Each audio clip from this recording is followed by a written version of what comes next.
Should the Miami Dolphins bring back a franchise legend, Xavien Howard, in NFL free agency? I've seen you guys ask about it in the comments section. And after his interview with the Dive Bar podcast, shout out to them, I think there is an interesting talking point to be had. But the reason why this gets brought up so often from y'all in the chat is because the desperate need for the Dolphins on their roster, on their depth chart. They need a CB2. They released Kendall Fuller earlier in the offseason, and right now, even though Kader Kohu will return, there is no true CB2 on the outside. Ethan Bonner isn't going to be that. Artie Burns is just a depth piece that they signed for ANC, and I don't think we trust the third-year Cam Smith breakout to actually happen. And are you trusting a second-year UDFA Storm Duck to be your CB2? The truth is, it is one of the biggest needs on the roster. And yes, the Dolphins re-signed Benito Jones yesterday, and they have some cap space to work with, but that CB2 role is as bad as a need as you can possibly have. Defensive line is there too. There's no doubting that because you only got Zach Sealer and Benito Jones,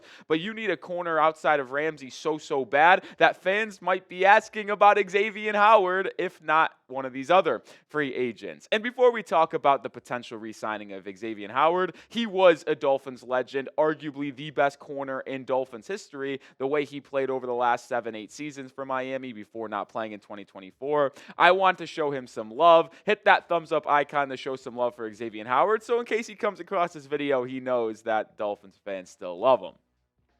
And I want to go look back at what Howard has done in his career for the Dolphins. Obviously, was a second-round pick out of Baylor, 38th overall in 2016, and spent his entire career with the Dolphins. Was released before the 2024 season due to cap concerns and cap issues that the Dolphins had. They signed Kendall Fuller to be his replacement, and then he did not play in 2024 due to recovering from a foot injury. He did work out for the Cincinnati Bengals and Dallas Cowboys during the season, but ultimately was not signed by either two of those franchises. And he was one of the top corners in all of football in his career, spanning from 2016 to 2023. He's played in exactly 100 games, and he has some elite coverage numbers. And I don't want to look at the yards and touchdowns because that's not really going to be obviously low when you play 100 games, but a QB rating of being targeted of 81.6 and a completion percentage allowed of 57.8 just shows truly how special he was. And he was a ball hawking corner.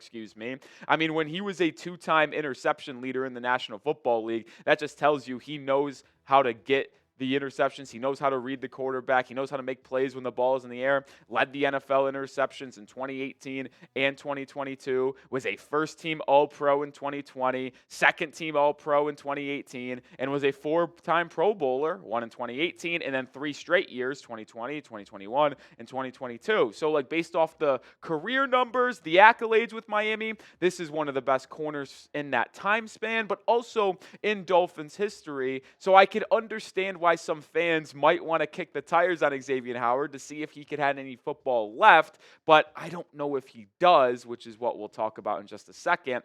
But let me know your quick thoughts. Do you want X back? Would you bring back Xavien Howard to be the CB2 for the Dolphins? It would be a very, very cheap contract. Let me know your thoughts on that down in the comment section. Today's pinned comment, type Y for yes or type N for no. All right, before I give more thoughts from me, I wanted to hear what Xavien said, and shout out to the Dive Bar podcast and everyone over there. I want to give them credit getting Xavien Howard on because he gave them some pretty good stuff, and he said that heading into 2025, he is just waiting to get a call, and they'll see what teams are talking about, but he's open to playing for anybody. It's on the other teams, though. Xavien says he's still healthy, he's still in shape, he's still working out and stuff like that. And obviously the Dolphins released Howard in 2024 because his contract was very high. They needed to get underneath the cap. They needed to sign some other players. They did that with Kendall Fuller. They also used the cap space to get Jonnu Smith, Aaron Brewer, Jordan Brooks. So they made the most of some of those signings that they made from the free or the cap space by releasing Xavien Howard. But it's good to know that Xavien Howard has no bad blood, if you will, right? They would be open to returning to the Miami Dolphins. And Xavien Howard actually talked about that potential return with the Dolphins. Says, yeah, we haven't talked, but Grier kept the door open for me and stuff like that. He was like, just let us know this and that. But he never reached out, and I never reached out. My agent never reached out to him. So it's clear that maybe the Dolphins could have interest in him returning, but it seems very unlikely because Chris Grier hasn't reached out and Xavien Howard hasn't reached out. But the reason why that I'm a little bit skeptical if Xavien Howard and Miami did want a reunion is because I showed the career stats, I showed the accolades. The last 2 seasons Xavien Howard was a member of the Miami Dolphins just simply wasn't as good as the first 6. And granted, he's getting up there in age. He was getting banged up with his body, dealt with the foot injuries, and had diminishing returns, if you will, the last couple of years. And that's the part was like, if after a year off, is he still going to even be able to play? That's my biggest question. And I'll look at some of those numbers here in just a second. But new sponsor alert. Ooh, shout out to House of Atlas for coming aboard. I am truly a big fan. And they are a new shaving company. And they gifted us one of their razors. And honestly, I'm kind of blown away. Not only does it look insanely sleek sitting in my bathroom, but it gives me an incredibly close shave. It feels weird to gush over a lineup of shaving products, but truly House of Atlas makes some one-of-a-kind stuff. Not to mention their products are all designed to look like they should have their own tech reveal. The blade head has 5 US-made stainless steel blades that glide right through my facial hair. It has a high-performance serum strip that's infused with ingredients like aloe, vitamin E, shea butter, which reduces irritation and helps prevent ingrown hair. And I have a couple of their products in studio with me today. Well, their Essential Razor Kit. This thing is absolutely huge. That's what helps me make my facial hair look good, as it always does. Also got some shaving cream in studio with me too. And for now, a limited time, they're offering 15% off your first order when you purchase any razor kit and the before and after set, which includes the Precision Shave Cream and Calming After Shave. Use code CHAT at houseofatlas.com. That's HOUSEOFATLAS.com with promo code CHAT for 15% off your new razor kit and before and after set. Stop wasting money and time on shaving products that don't look good, aren't effective, and cost way too much. Visit houseofatlas.com today. Trust me, you'll love it as much as I did. I love Xavien Howard, and, well, he did have a good time in Miami, but the last 2 seasons, it was different story, right? Howard in 2022, 67.5% completion percentage, allowed 6 touchdowns, 11 PBUs, 1 interception, and a QB rating of 121.1 when targeted. Xavien Howard was not good in 2022. Now, he did have a better year in 2023, where he had a 62% completion percentage against, 500 yards, only 2 touchdowns, but battled injuries all year long, including that foot injury, that ultimately allowed him to get released with that high cap number. The truth is, when you talk about Xavien Howard, age and injuries caught up to him. This is a franchise legend. This is an all-time player for the Miami Dolphins. But after another year off of not playing football, the injuries and decline that we saw in 22 and 23 in comparison to the first 5 years he was in the league, how can you feel confident about him returning to football after a year not playing in 2025 and have him be as effective? To me, I think it's irresponsible to believe he would be able to come back and be an actual good CB2 for the Miami Dolphins. Just take away the name value, what he's done for Miami in the past, and no Dolphins fan would want to bring him in. I would much rather bring in a player that we've talked about quite a bit in free agency, like Asante Samuel Jr. Yeah, he's had some injury history, but he is much younger. He is just entering his 5th season.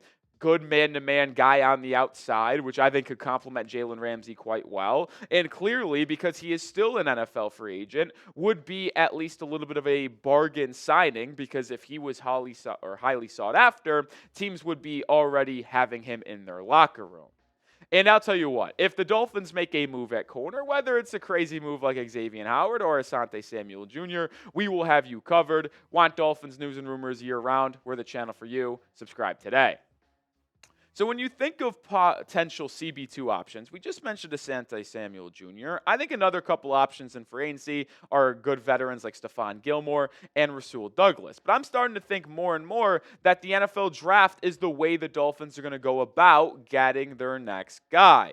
Will Johnson and Jahdae Barron from Michigan and Texas are likely the options if Miami drafted a corner at number 13. Johnson, the highly touted player from Michigan, also dealt with injuries this past year but was elite in 2023. Jahdae Barron from Texas, the do-it-all Smaller corner as well, kind of like Asante Samuel Jr., but excelled last season on the boundary for Texas. We've talked about his versatility, being a nickel corner potentially, being a safety that can play in the box. He did that in 2023 before moving to the boundary for Texas in 2024. And then Maxwell Harrison, a Kentucky corner who flashed at the combine. He's rising up boards. There's also Trey Amos from Ole Miss, but Will Johnson and Jahdae Barron are the two corners that I would consider taking at number 13 if you wanted to go that route.